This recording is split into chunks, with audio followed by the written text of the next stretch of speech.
Hello, my dear students. So we are back with a new class on how can you get 28 marks plus in your legal reasoning section in CLAT 2025. Okay, so you all know that the paper, the ideal, the approximate number of questions and marks that you will find in legal reasoning section of CLAT is 35. It can vary plus minus 5, but generally as per the previous trend it should be around 35. So how can you get 28 or more marks in that? Okay, so in today's class we'll be covering that. uh, we'll cover the major topics that have been asked in the past and the likelihood of some topics that can be asked this year as well. How do we determine which is an important topic and which is not? How do you identify that? That also we will do. We will also do how to identify important current legal events, which we call CLD, contemporary legal developments. Okay, so there are many developments that are happening, but how do we identify that for our exam, which are the most important ones? Okay, so all these we'll be covering in today's class. So let us begin with the class. Okay, so firstly, what should you do? Now it's just one month plus some days left for your exam. Okay, so how should you go about in your legal aptitude so that you can get 28 plus, or I can say 30 plus in your legal aptitude section? Okay, so in today's class, we'll be covering each of them one by one. So first thing that you need to do is, just as there are about, let's say, 3 to 4 weeks before, or let's say October last week, after that stop studying any new topic. Okay, this is specifically for legal aptitude, for legal reasoning. Today's class is only concerning legal reasoning and not other sections of CLAT. So stop doing any new topic. See, I tell you what happens is, legal reasoning in itself is not a fact. Like for example, if in GK, if you know, if you study one more fact, let's say 3 4 days before the exam, you know कि हाँ Israel का prime minister is this guy, or the news the capital of Iran is this, or the latest bomb that exploded, launched by Israel on Iran, is on this city and it caused major destruction. Suppose 4 days before the exam you're learning this. Now this is just a fact. This is not a concept. Either you remember it during the exam or you forget. Okay. There is no such conceptual understanding, thinking, analyzing, and then assimilating it. Okay. It is just yes and no kind of a thing. Whereas this is different from legal aptitude. Also, this applies in logical reasoning.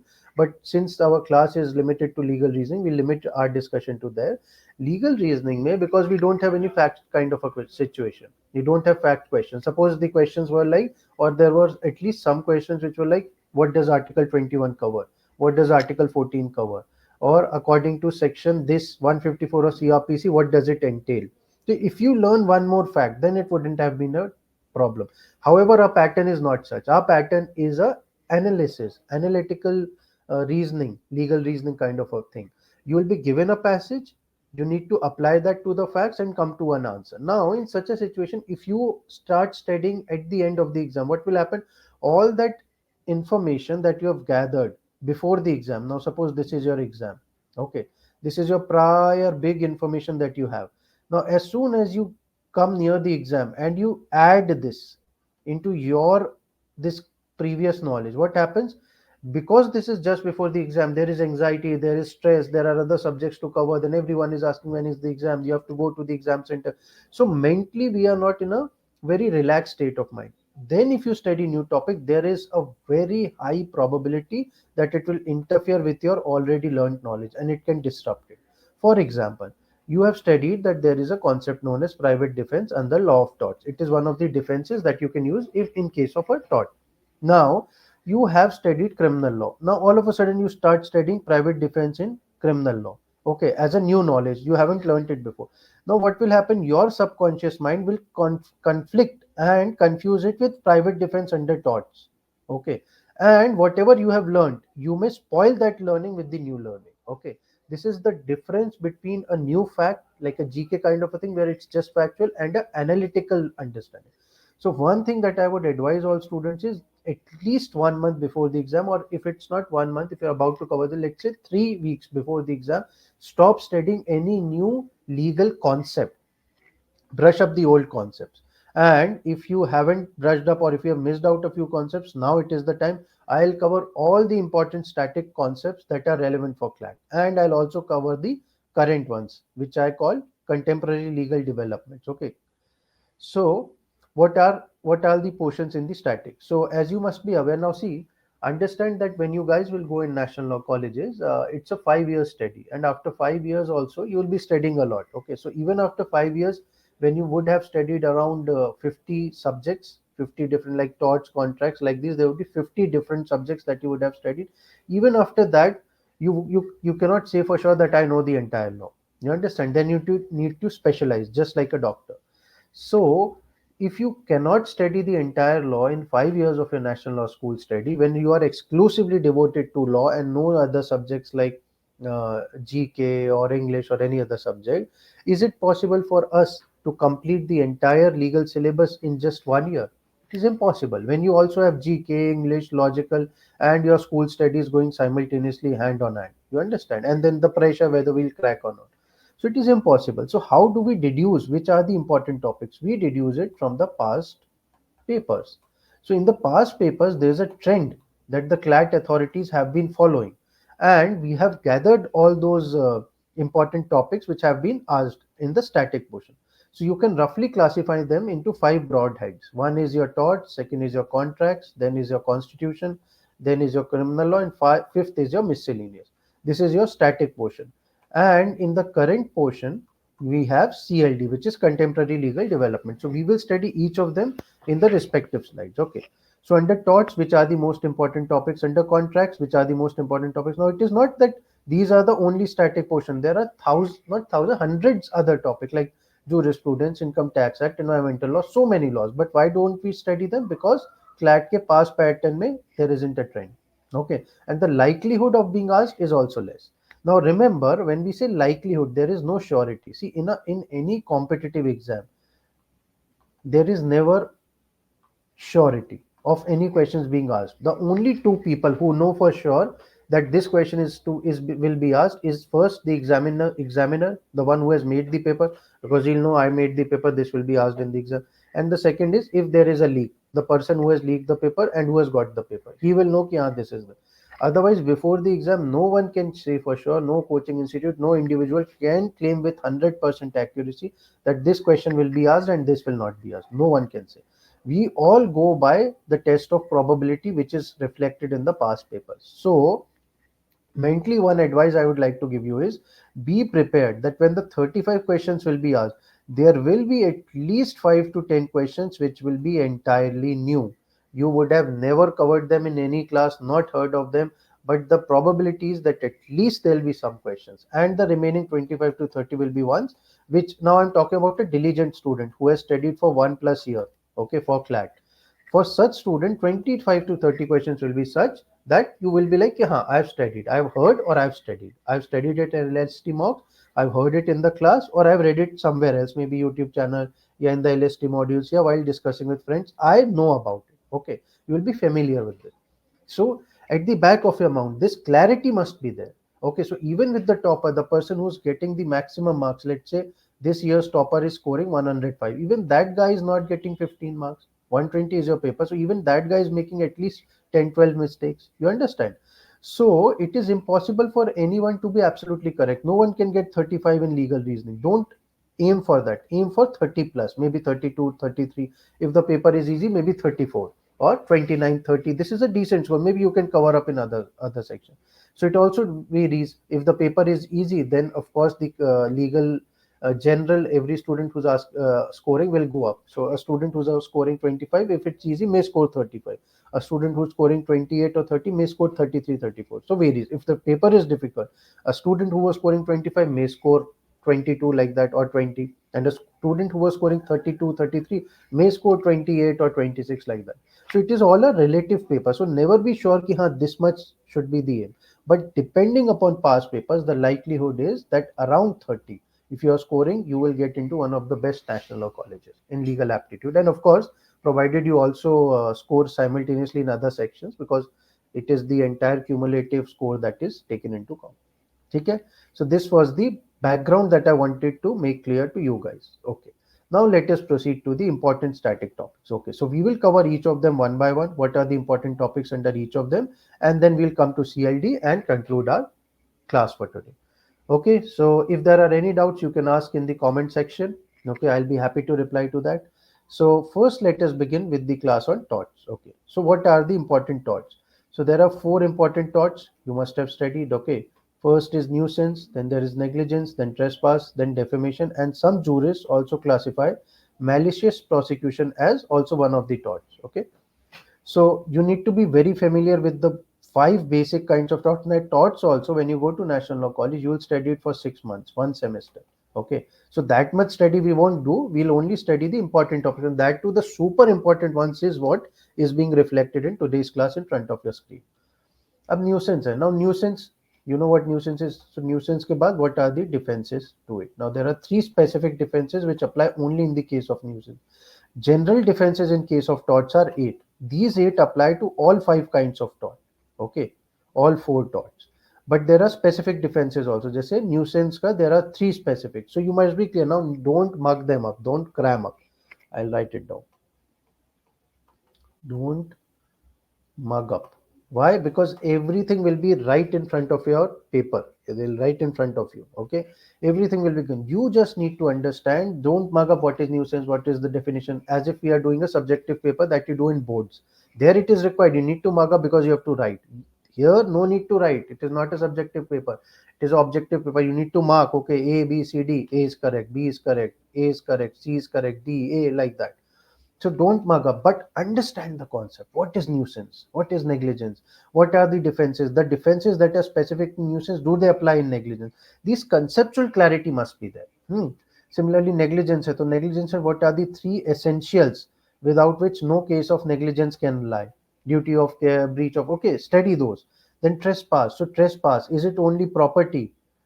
Is it a person? Can a person also be subject to trespass? If I'm going and hitting someone and committing battery, is this also a trespass? If I'm threatening someone, is this a trespass? If I'm going into another's land without permission, is this a trespass to property? If I'm eating goods meant for someone else, is this a trespass to movable property? So questions like these, this clarity must be there to what trespass is. Similarly, defamation. What is defamation? Okay, thus, common statement, just speaking randomly, joking to someone, is this also defamation? If I speak personally one on one to one person and say abusive words to that person, will that amount to defamation? Is there a requirement that other than the two parties, there must be one more person for the defamation to happen? So, what are the essentials? Okay, so essentials of all torts must be crystal clear in your mind, plus defenses. So, for nuisance, there are specific three defenses, and for defamation also, there are specific three defenses. Study them. If you are speaking the truth, if someone is a thief and the person has been arrested and sent to jail, and the person is currently in the jail, and he is undergoing the imprisonment term, and you say this person is a thief, will you be subject to defamation? Questions like these, they must be crystal clear in your mind.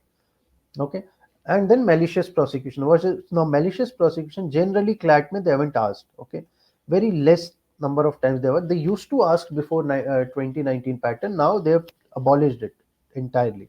But there is again a possibility because it has been asked in the past paper. Why we are studying this is in ALIT. ALIT it has been asked several times. So the chances of CLAT is less, but ALIT is more. So we have included. And don't study in detail, just understand what malicious prosecution is. When can you file a case of malicious prosecution? Okay. Then vicarious liability, what does it cover? Master servant, principal agent, and independent contractor. If there's a contract with an independent contractor and he's not doing his activities, can you hold his master liable? Principal agent, what is the difference? If the agent is doing certain activities and which are negligent, can you hold the principal liable for the acts of the agent? Similarly, if the servant is doing something, can you hold the master liable? What is course of employment? If after the employment hours are over, the servant is going to his house and he is doing something, going out on a bike trip, and he is negligent and injures someone, can the person who is injured bring a case against the master? So questions like these, very basic questions, must be crystal clear in your mind. Then strict liability and absolute liability. Now these two concepts you have to study in conjugation with negligence. So negligence is a tort. Now strict liability and absolute liability are also known as no fault liability. Why? Because despite being not there being no fault of yours, you are still being held liable. So it is an exception to the rule of negligence also, you can say. So strict liability mein again there are five specific defenses. Absolute liability mein no defenses. This is the only difference. Otherwise, both are similar. So when will negligence apply? When will strict liability apply? When will absolute liability apply? All these things. Now don't mug up the five defenses. You just need to just read them. Yeah, these are the five defenses. If they have to be asked, they will be given in the passage. So why do you need to worry? Always in a legal section, because you will be given facts and you need to apply the concepts to it. And even after your national law schools, when you become lawyers, that is what you are required to do. You need to apply the facts to the situation and come to a conclusion. Okay, so CLAT is basically training you for that. So whenever you are studying any concept, try to think it with an example. So if you're studying trespass, okay, trespass, if this man is doing this thing, will this be a trespass, like that, so it becomes clear in your mind. So similarly, absolute liability and strict liability, then damnum sine injuria and injuria sine damnum. Now these two concepts also you have to study together. Damage without injury, injury without damage. So again, reply in the chat box. I am giving two examples. Trespass, whether this is damnum sine injuria, injuria sine damnum. Okay, reply in the text in the comment section. Res ipsa loquitur, so the thing speaks for itself. This is an extension of the concept of negligence. What does it mean? Malicious prosecution, we've already discussed, and defenses. So defense is private defense, VNFI, voluntary non-fit injury. Now exception to this, SCNI, scintia, non-fit injuria. Okay, mere knowledge of the risk. Will that also come within VNFI? Okay, so what is the difference? So study that. Then act of God, inevitable accident. What is the difference? Okay, can you get absolute? Can you be absolutely absolved of your liability when there is act of God? In which cases will it apply? In which cases it will not apply? Necessity, mistake. Can mistake also be taken as a defense? Then everyone will say that it was a mistake. So is it rarely used or is it sparingly used? So questions like these, be very clear. Hmm. Always whenever you are studying a topic, for example private defense, think, how will I make a situation out of private defense? Okay, if A and B are going together to save A, if to save A, B pushes A because there was a ditch in front. So because of which A is injured. Now can A file a case of uh, nuisance or a case of trespass to property battery against B? If he files, can B get the defense of necessity, like that? So whenever any topic that you are studying, even defenses, think if of it in a situation, because at the end of the exam, at the end of the day, it is the situation that you will be tested and not the theoretical part. Now this is the difference. In the board exam, they test us on theory, how much you can retain. Some application is also there, but it's mostly theory. In a competitive exam, it is all application. So theory, whether you know or not know. If you are able to apply the theoretical concepts to the given facts and come to answer, you ace the exam. This is the trick for clearing any competitive exam. Okay. So these are the major topics under torts. Let us study the topics under contracts. Okay, most commonly used: offer, acceptance, invitation to offer, and general offer. Both these are similar, used synonymously. So invitation to offer comes before offer, and then comes the acceptance. So what is the difference between offer and invitation to offer? Is general offer and invitation to offer the same? Okay, so questions like this. So think of any shop where you are going, where there are different items kept and the price tag is kept. That is an invitation to offer. And what is offer? Think of a situation. A tells me, are you ready to buy my car for this amount? When will acceptance happen? When will communication happen? When is communication complete as against the offerer? And when is it complete as against the offeree? Okay, so consideration and object. Can consideration be anything, or consideration has to be lawful? Is there a requirement like this? Similarly, object. Can someone tell you, contract with you to plant a bomb at a market? Will this be an unlawful object and a violation of contract law? Questions like these. Age. Can a person of 16 years enter into a contract? If a 16-year is entering into a contract, is it a valid contract? In which situations will it be a valid contract? Sanity. If a person of unsound state of mind is entering into a contract, will it be a valid contract? Hmm. All these kind of questions. Okay, so when whichever topic you see, just think of a situation. Now, here one of the things that is tested, and I want you to remember and understand is, even an unsound state, a person who's in unsound state of mind, but when he turns in sound state of mind, if he's entering into a contract when he is in sound state of mind, it will be a valid contract. This is very important. So make a note of it. Now, all these topics, coercion, undue influence, misrepresentation, and fraud, all these come within free consent. So, for any contract to become valid or any agreement to become valid, all these four essentials must be absent. So coercion and undue influence, what is the difference? How do we differentiate between the two? Similarly, fraud and misrepresentation. Is there a overlapping? Are they overlapping terms? Or are they synonymous terms? What is the subtle difference between these two topics? Similarly, consensus ad idem. Do both parties have to agree on the same thing in the same sense? If they don't, will it be a void contract? Okay, questions like these. Then possibility of performance. Can two people enter into a contract which cannot be performed? Suppose A is telling B, I can stop the train with my hand. And if I do this, you have to pay me 1 crore. Now, is it logical? Is it possible? It is impossible. So any such contract automatically becomes void. So possibility of performance is also a requirement for an agreement to become a contract. Okay. So questions like these. So these are the most important. Now I'm not saying that 100% of questions from contracts will be from these topics, but based on past papers and the trends and the examiner seeing them, these are the most important topics without which you cannot enter the examination. Or at least basic understanding of these topics is important. Okay. So now let's proceed to the next part, which is constitution. Now, constitution में the most important part, of course, are your fundamental rights. So 12, what is state? Okay, definition. Now, again, you need not remember which article is saying what. So there is a right to religion. So you need not remember whether it is article 25 or 12 or 19 or 20. You just need to remember that under your constitution, there is a fundamental right to religion. Okay, there is a fundamental right to life. There is a fundamental right to speech and expression. Okay, this is all you need to know. Now whether it is 19, 21 or 25, this is irrelevant, because if it's asked in the exam, in the passage they will mention, according to article 21 of the Constitution of India, every person has a fundamental right to free speech, and every person has a right to life and personal liberty, and then exceptions, and then according to the case law as held in one of the case laws, this is what has been asked, and then questions around that. Okay, so conceptual clarity has to be sine qua non, has to be crystal clear. Now, what is state? Suppose if I violate any of your fundamental rights, can you file a case against me? No, because I'm not a state. What all comes under state? 13, any law which is inconsistent with fundamental rights automatically becomes void. 14 to 18, all these are what? Your equality rights. Okay. So Article 14, what does it talk? Discrimination, which all kinds of discrimination are prohibited.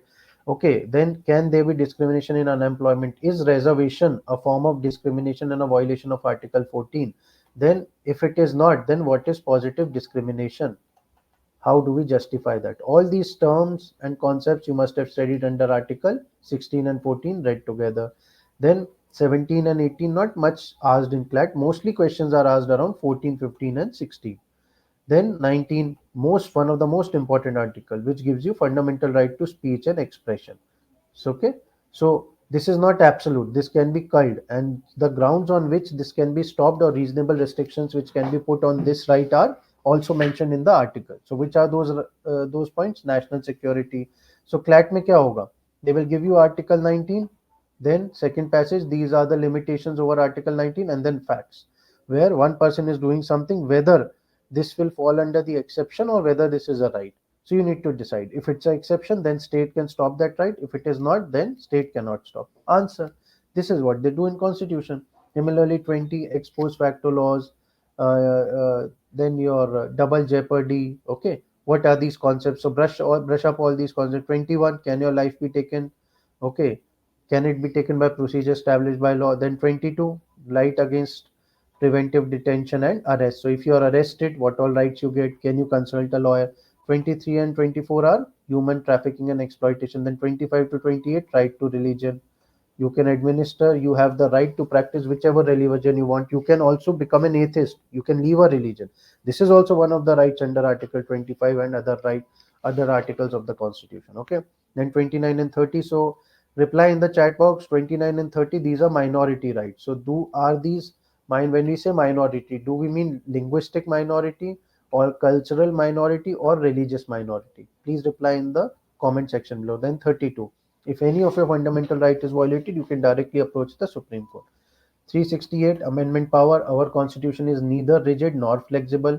It is not rigid because there can be amendment which can be made, but it is not totally flexible because there is a concept known as basic structure. So basic structure cannot be amended. Which all parts of the constitution or which all concepts come within basic structure? So brush up all these concepts. Then 352 and 356, President's Rule and National Emergency and State Emergency. What is the difference? When all national emergency can be imposed, when all state emergency can be imposed. So these are some of the most important articles of which you must be very thorough. Okay. Let's come to criminal law. Criminal law में offenses again murder and culpable homicide, hurt and grievous hurt, okay, studied together. Then rape and stalking, voyeurism, specific crimes against women. Some crimes are only women specific, as in committed only against women and only men can be held liable.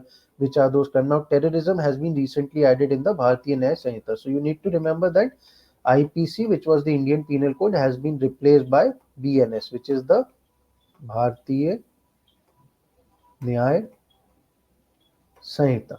Okay, so more or less the substance is same. Some new offenses have been added like terrorism. Okay, and little bit changes have been made here and there. The section number has changed, but the substance is more or less similar. Okay, so no need to worry. So acid attack, again sedition, then suicide, preparation, attempt, and commission. These are the stages in the commission of a crime. A person is liable for commission. Is a person liable for preparation?